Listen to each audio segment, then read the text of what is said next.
বন্ধুরা, আজ তোমাদের সঙ্গে শেয়ার করছি একটি জীবন্ত জাদুঘর। হ্যাঁ, যে গ্রামটিতে চলে এসেছি এটাকে বলা হয় জীবন্ত জাদুঘর।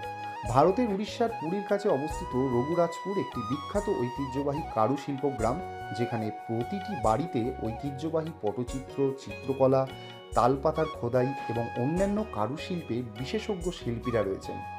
ভারত সরকার কর্তৃক পুরস্কৃত একটি জীবন্ত জাদুঘর হিসেবে এটি শিল্পপ্রেমীদের জন্য একটি কেন্দ্র হিসেবে কাজ করে, যেখানে তারা সরাসরি কারিগরদের সাথে যুক্ত হতে, দেখতে এবং তাদের কাছ থেকে শিল্প ক্রয় করতে পারে, যার মধ্যে গটিপুয়া নৃত্যশিল্পীরাও অন্তর্ভুক্ত।